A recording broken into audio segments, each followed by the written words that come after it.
Welcome into our Advent Health Wild Card matchup. You know what? This is a great video because it means the Bucs beat the Panthers, which means they're in the playoffs, and we have a matchup to preview here. It is officially playoff time. What a great time of year. And so let's explain why it is the Eagles they'll be facing, and then what that's going to look like. So first of all, how did we get to this point where it is Bucs versus Eagles? Well, third straight division title, so that's something to celebrate for the Buccaneers. First time they've ever done that. Now, the Eagles are coming here because every team that wins the division gets a home game, or the first team gets the first round bye, but the other three get a home game to start the playoffs. And as the 4 seed, the Buccaneers play against the top wildcard team, which is the Eagles, because they failed to win the NFC East. Dallas won. And so the Eagles started out season 10-1. At certain points of the season really looked like they were in control of probably getting that first round bye. Then they went on a little dip, lost 4 of their next 5 games, lost a big game to Dallas, and really had some struggles on defense. But this is a team that came to Tampa in week 3 and beat the Buccaneers 25-11. So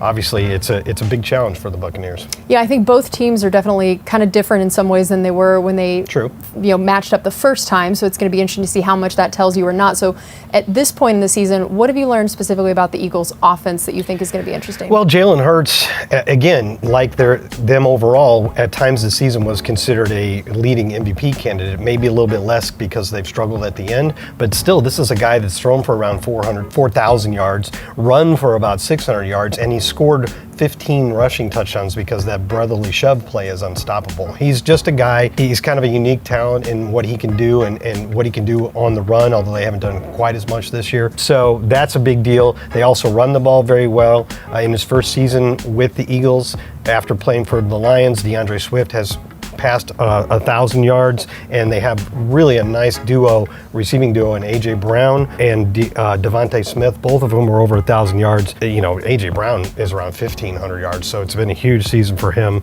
And of course, when you talk about the Eagles offense, you always talk about their vaunted offensive line, anchored by Jason Kelce at center and Lane Johnson at one of the tackle spots, Jordan Mailata and another one. They're loaded up on the offensive line, and that's why they rank in the top 10 in both rushing yards and sacks allowed per pass play. So there's a lot of different things that they can do to you on offense, but it all starts with that great offensive line. All right, and then how about on the other side of things? Tell me a little bit about their defense at this point. Well, defense is where the Eagles have struggled down the stretch, and they lost that game to Arizona. I can't remember the exact score, but it was a lot of points and a lot of rushing yards. They've really had a little bit of difficulty there. They are 7th in the league in scoring, the Eagles are, but they're 29th in scoring defense, which is a huge drop from last year when they were a top 10 scoring defense. And that's really been the difference between that last season when they made the Super Bowl and this season when they have to go in as the number 5 seed. Last year, they were far and away the league leaders in sacks with 70, which is a huge number. The next closest team was 55. This year, they're in the mid-40s. They're kind of middle of the pack.